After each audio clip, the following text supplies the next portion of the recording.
காயத்ரி. ஐயோ மோனிக்குட்டி, ஐயோ பிள்ளை என்ன இங்க கிடக்கு, என்னாச்சுன்னு தெரியலையே. ஐயோ மோனி செல்லம், என்னடா ஆச்சு? ஏ காயத்ரி, பிள்ளைய தனியா விட்டுட்டு இவ எங்க போய் தொலைஞ்சாலும் தெரியலையே.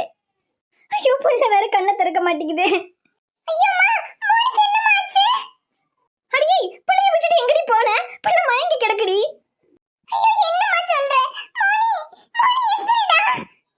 மா, மோனிக்கு என்னமா ஆச்சு? ஐயோடே கதிரே, பிள்ளை மயங்கி கிடக்குடா, என்னாச்சுன்னே தெரியல. என்னமா சொல்றீங்க?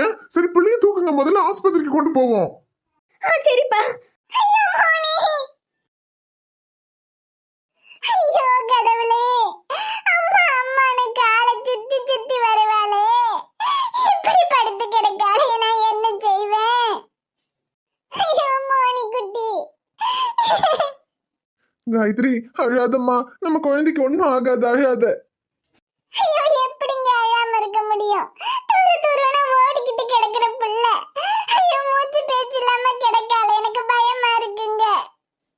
அழாத காயத்ரி, பிள்ளைக்கு ஒன்றும் ஆகாது, டாக்டருங்க பார்த்துக்கிட்டு இருக்காங்கல்ல, ஒன்றும் ஆகாது, நீ அழாத. மோனி டாக்டர், என் பிள்ளை எப்படி இருக்கா டாக்டர்? கண்ணு மூச்சிட்டாளா டாக்டர்? ஏம்மா, குழந்தைக்கு என்னம்மா சாப்பிட கொடுத்தீங்க? குழந்தையோட தொண்டை ஃபுல்லா வெந்து போயிருக்கு, அவ்வளவு புண்ணா இருக்கு, வலி தாங்க முடியாம தான் குழந்தை மயக்கம் போட்டே விழுந்திருக்கா. என்ன டாக்டர் சொல்றீங்க? குழந்தைக்கு அப்படி எதுவும் நாங்க கொடுக்கலீங்களே. இல்லம்மா, குழந்தை ஏதோ மருந்து ஏதோ சாப்பிட்டுருக்கான்னு நினைக்கிறேன். குழந்தைக்கு ஏதோ மருந்து கொடுத்தீங்களா? மருந்தா? மருந்து எதுவும் கொடுக்கலீங்களே டாக்டர். என்னம்மா இது, மருந்து கொடுக்கலங்கிறீங்க, ஆனா குழந்தை மருந்து எதையோ குடிச்சிருக்கா, தொண்டை மொத்தம் வெந்து போயிருக்கு. ஐயோ என்ன டாக்டர் சொல்றீங்க? குழந்தை. இங்க பாருங்கம்மா, குழந்தைங்க இருக்கிற வீட்டுல ரொம்ப கவனமா இருக்கணும். குழந்தை தெரியாம எதையாவது எடுத்து குடிச்சிருக்காளான்னு தெரியல, தொண்டையெல்லாம் ரொம்ப புண்ணா இருக்கு. அதுக்கு நாங்க ட்ரீட்மெண்ட் பண்ணியிருக்கோம். ஒரு வாரத்துல புண்ணெல்லாம் சரியாயிடும். இதுக்கு மேலேயாவது கொஞ்சம் கவனமா இருங்கம்மா. டாக்டர், என் குழந்தைய நான் பார்க்கலாமா டாக்டர்? பாருங்கம்மா, ஆனா எல்லாருமே போய் குழந்தைய தொல்லை பண்ணாதீங்க, குழந்தைய நல்லா ரெஸ்ட் எடுக்க விடுங்க. சரிங்க டாக்டர். ஐயோ மோனி, ஐயோ கடவுளே, என் பிள்ளையோட இந்த நிலைமைக்கு காரணம் நான் தான். இது மட்டும் என் புருஷனுக்கும் மாமியாருக்கும் தெரிஞ்சா எனக்கு கொன்னே போட்டுருவாங்க. தன்வினை தன்னை சுடும்னு சொல்லுவாங்க. அந்த மாதிரி நான் பண்ண வேணா என் பிள்ளைக்கே வினையா வந்து முடிஞ்சிருச்சு. கடவுளே, நான் பண்ண தப்புக்கு எனக்கு என்ன தண்டனை வேணா கொடு, ஆனா என் பிள்ளைய தண்டிச்சிடாத. என் பிள்ளைக்கு குணமாயிடணும், அவ திரும்பவும் எழுந்து என்ன அம்மான்னு கூப்பிடணும். மோனி குட்டி, மோனி குட்டி.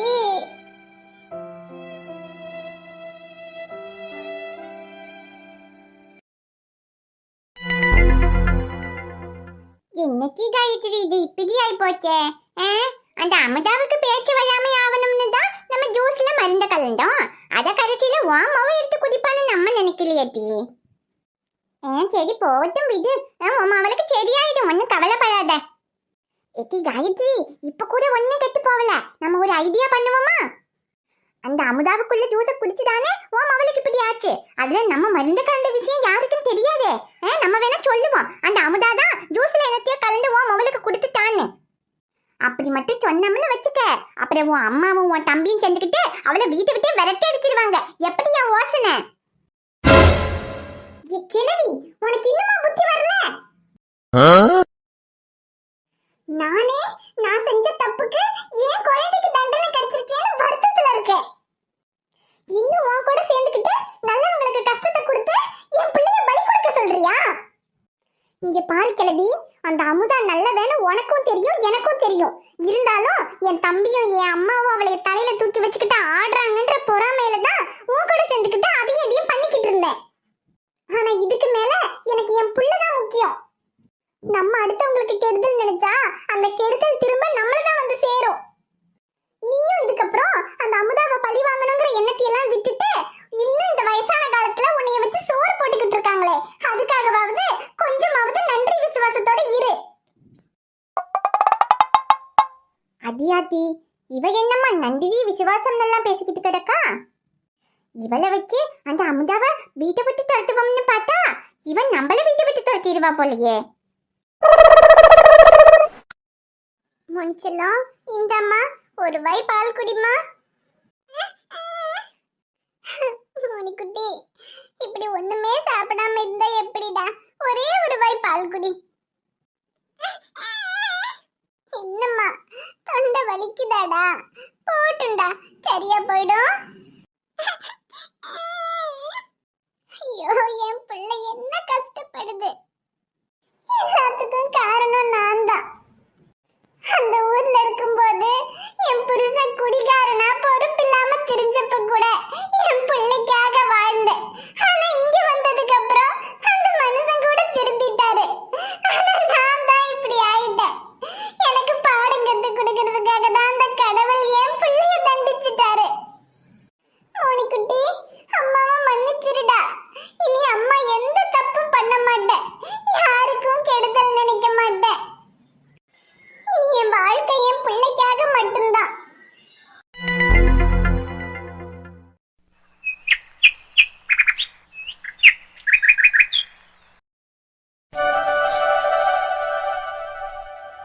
என்னடி இவ்வளவு நாள் வெட்டியா சுத்திக்கிட்டு இருக்கும் போதெல்லாம் வெளியே கூட்டிட்டு போங்கன்னு கேட்க மாட்டா. இப்ப வேலைக்கு போக ஆரம்பிச்சிருக்கேன், இப்ப போய் வெளியே கூட்டிட்டு போங்கன்னு நிக்கிறா. சரி பாவம் ஆசையா பொண்டாட்டி கேட்கறாளேன்னு நானும் பர்மிஷனை போட்டு வெளியே கூட்டிட்டு வந்தா இப்படி பேசாம பாத்துக்கிட்டே நிக்கிற. என்னடி விஷயம்? சக்தி, இப்ப நான் சொல்ல போற விஷயத்தை கேட்டா நீங்க ரொம்ப சந்தோஷப்படுவீங்க. என்னன்னு கெஸ் பண்ணுங்க பாப்போம். என்னது? நான் கெஸ் பண்ணவா? கயல், சிவாண்ணன் கிட்ட அது இதுன்னு காரணத்தை சொல்லி பர்மிஷன் போட்டுட்டு வர்றதுக்குள்ள நான் பட்ட பாடு எனக்கு தான் தெரியும். இன்னும் 1 மணி நேரத்துல ஆபீஸ்க்கு போகணும். என்னன்னு சீக்கிரமா சொல்லுடி. ஐயோ சக்தி, சரி நான் ஒரு க்ளூ கொடுக்கறேன். இன்னைக்கு நான் காலேஜுக்கு போகல. ஏன்னு சொல்லுங்க. ஏன் போகல? எக்ஸாம்னு என்னமோ சொல்லிட்டு இருந்தியே, ஒருவேளை ஸ்டடி ஹாலிடேஸ் ஏதாவது விட்டுருக்காங்களா?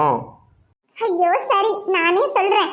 எனக்கு நேத்தோட காலேஜ்ல ஃபைனல் இயர் ஃபைனல் எக்ஸாம்ஸ் முடிஞ்சு போச்சு. ஹிந்தில இருந்து நான் காலேஜுக்கே போக வேண்டாம்.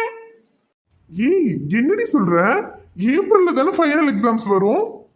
ஐயோ ஆமா சக்தி, ஆனா இப்போ ஏப்ரல்ல எலெக்ஷன் வரப்போகுதுல, எங்க காலேஜ்ல தான் எலெக்ஷன் வைக்கலான்னு முடிவு பண்ணிருக்காங்க. அதனால காலேஜ் எல்லாம் சுத்தம் பண்ணி ஒயிட் வாஷ் பண்ணி எலெக்ஷனுக்கு ரெடி பண்ணணுங்கிறதுனால இப்பவே ஃபைனல் எக்ஸாம்ஸை வச்சு முடிச்சிட்டாங்க. அடி பாவி, என்கிட்ட சொல்லவே இல்ல. ஃபைனல் எக்ஸாம் முடிஞ்சதுக்கு அப்புறம் உங்களுக்கு சர்ப்ரைஸா சொல்லலாம்னு தான் சொல்லாம இருந்தேன். ஏய், காலேஜ் முடிஞ்சு போச்சுன்னா அப்போ? ஆமா சக்தி, நான் காலேஜ் முடிக்கணுங்கிறதுக்காக தானே நம்ம லைஃப் ஸ்டார்ட் பண்ணாம இருந்தோம். இப்போ என் காலேஜ் முடிஞ்சு போச்சு. இதுக்கப்புறம் நம்ம 2 பேரும் நம்ம லைஃபை ஸ்டார்ட் பண்ணலாம். ஏய் கயல், உண்மையாவா சொல்ற? ஆமா சக்தி, இது சொல்றதுக்காக தான் உங்களை இங்க கூட்டிட்டு வந்தேன். அவ்வளவுதான். சரி, நீங்க ஆபீஸ் கிளம்புங்க. ஏய், இப்படி ஒரு விஷயத்த சொல்லிட்டு ஆபீஸ் கிளம்புன்னு நான் சொல்றேன். ஆமா பின்ன, நீங்க தானே என்னன்னு சொல்லு 1 மணி நேரத்துல ஆபீஸ்க்கு போகணும்னு இருந்தீங்க. அவ்வளவுதான், விஷயத்த சொல்லிட்டேன். இப்போ நீங்க ஆபீஸ்க்கு போங்க. ஏய் கயல், நமக்கு கல்யாணம் ஆகி 8 மாசம் ஆகுது. நீ காலேஜ் முடிக்கணும்ன்ற இந்த நாளுக்காக தான் இந்த 8 மாசமும் காத்துக்கிட்டு இருந்தேன். இப்படி ஒரு விஷயத்த சொல்லிட்டு ஆபீஸ் போங்கன்னு நான் சொல்றேன். இல்ல, இன்னைக்கு ஆபீஸ்க்கு லீவு. என்னங்க? ஏய் என்னடி? என்ன, நான் ஆபீஸ் போயிருக்கா? சரி, உனக்கு வேணாம்னா விடு, நான் ஆபீஸ் கிளம்பி போறேன். எங்க வேணாம், இன்னைக்கு ஒரு நாளைக்கு லீவ் போட முடியுமா? முடியுமா என்ன? ஆல்ரெடி லீவ் போட்டாச்சு. கள்ளூர பார்க்கும் பார்வை உள்ளூர பாயுமே, துள்ளாமல் துள்ளும் உள்ளம் சல்லாபமே, வில்லோடு அம்பு 2 கொல்லாமல் கொல்லுதே, பின்பாவை கண்கள் என்று பொய் சொல்லுதே, முந்தானை மூடும் ராணி செல்வாக்கிலே, என் காதல் கண்கள் போகும் பல்லாக்கிலே, தேனோடை ஓரமே நீராடும் நேரமே, புல்லாங்குழல் தல்லா. என்ன எப்பவும் காலையில் எந்திரிச்சதும் தக்காளி வாங்கணும் வெங்காயம் வாங்கணும்னு எதையாவது சாக்க சொல்லி அவள் ஆத்தக்காரி வீட்டுக்கு கிளம்பி போவா. இன்னைக்கு என்ன இவ்வளோ நேரம் ஆகியும் வெளியே காணோம்? தனியா வீடு பார்த்து வந்தது பேருக்கு தான், மற்றபடி இங்கெங்க அவ இருக்கா? எப்ப பார்த்தாலும் காலையில எந்திரிச்சதும் கிளம்பி ஆத்தக்காரி வீட்டுக்குள்ள போவா, அப்புறம் திங்கிறது குளிக்கிறதுன்னு எல்லாம் அங்கதான். சாயந்தரம் தானே கிளம்பி வருவா, தூங்குறது மட்டும்தானே இங்க. இன்னைக்கு பிள்ளைக்கு எதுவும் உடம்பு சரியில்லைன்னு என்ன இருக்காளா? இருக்க மாட்டாளே. பிள்ளைக்கு உடம்பு சரியில்லைன்னா இன்னும் 4 நாளைக்கு அம்மாக்காரி வீட்டில் தானே போய் இருக்கேன்பா. அப்படி மட்டும் சொல்லிட்டு இன்னைக்கு போகட்டும், அப்புறம் இருக்கு அவளுக்கு.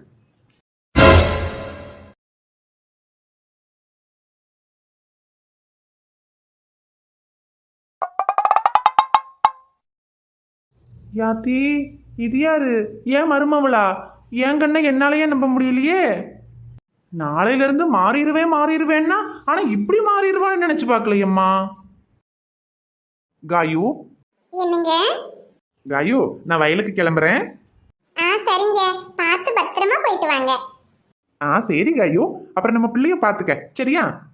நான் பாத்துக்கிறேங்க, நீங்க பார்த்து போயிட்டு வாங்க. அப்புறம் வேலை செய்யறேன்னு வெயிலையே நிக்காதீங்க. அப்பப்ப கொஞ்சம் வந்து நிழல்ல உட்காந்து குளு குளுன்னு இளநீர் எதுவும் குடிச்சிட்டு அப்புறமா போய் வேலை செய்யுங்க. சரி காயு. அப்புறம் உங்களுக்கு பிடிக்குமே ஐர மீன், அதை வாங்கி குழம்பு வச்சு வைக்கிறேன், மதியத்துக்கு சாப்பிட வந்துடுங்க.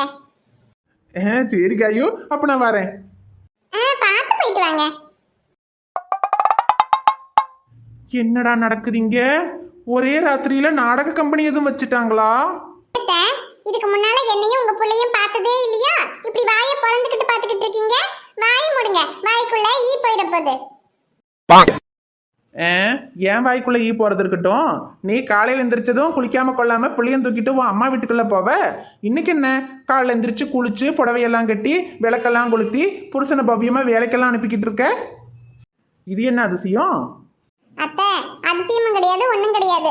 இதுக்கு மேல யாருக்கும் எந்த கெடுதலும் பண்ணாம என் புருஷனுக்கும் என் பிள்ளைக்காகவும் வாழலான்னு முடிவு பண்ணியிருக்கேன். ஓ, அப்ப இனி நீ ஆத்தாக்காரி வீட்டுக்கு போக மாட்ட, அப்படித்தானே? போகவே மாட்டேன்னு சொல்லல, அது என் அம்மா வீடு. அப்பப்ப நான் போயிட்டு வருவேன், அவ்வளவுதான். மத்தபடி இதுதான் என் வீடு, இதுதான் என் குடும்பம். என்ன இவன் நல்லவளாயிட்ட மாதிரியே பேசிக்கிட்டு இருக்கா? சரி, எத்தனை நாளைக்குன்னு பார்ப்போம். சரி, எல்லாம் அப்படியே இருந்தா சந்தோஷம்தான். சரி போ, எனக்கு போய் சீனி தூக்கல ஒரு காபி போட்டு கொண்டு வா போ. என்னது, சீனி தூக்கல காபி வேணுமா? என்னத்த, உங்க புள்ள இந்த வீட்டுக்காக ஓடா தேஞ்சு மாடா உழைச்சிக்கிட்டு இருக்காரு. எங்க பிள்ளைய நீ படிக்க வைக்கணும், குடும்பத்தை பாத்துக்கணும், எவ்வளவு பொறுப்பு அவர் தலையில கிடக்கு. அந்த மனுஷன் என்ன பண்ணுவாரோ ஏது பண்ணுவாரோன்னு நான் கடந்து துடிச்சுக்கிட்டு கிடக்கேன். உங்களுக்கு சீனி தூக்கல காபி வேணுமா? காபி? என் புருஷன் கஷ்டப்பட்டு சம்பாதிச்சு கொண்டு வர்ற ஒவ்வொரு ரூபாயும் அந்த மனுஷனோட வேர்வை துளி. அதை வீணாக்காம சிக்கனமா சேர்த்து வைக்க வேண்டியது என் பொறுப்பு. இனி காப்பியும் கிடையாது, சீனியும் கிடையாது. போய் பச்சை தண்ணியை மொண்டு குடிங்க. இப்ப நான் என்ன கேட்டுட்டேன்? புருஷன் சம்பாதிக்கிறதுக்கும் பிள்ளைய படிக்க வைக்கிறதுக்கும் நான் ஒரு கிளாஸ் காப்பி கேட்டதுக்கும் என்ன சம்மந்தம் இருக்கு? இவ கெட்டப்ப மாத்தினாலும் கேரக்டரை மாத்த மாட்டேங்கிறாளம்மா.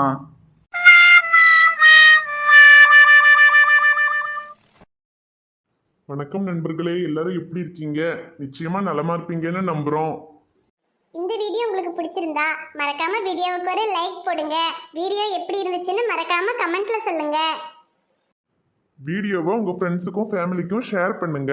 சேனலை இன்னும் நீங்க சப்ஸ்கிரைப் பண்ணலைன்னா மறக்காம சப்ஸ்கிரைப் பண்ணிக்கங்க. நாளைக்கு ஒரு சூப்பரான வீடியோல நாங்க உங்களை பார்க்க வரோம். Bye friends.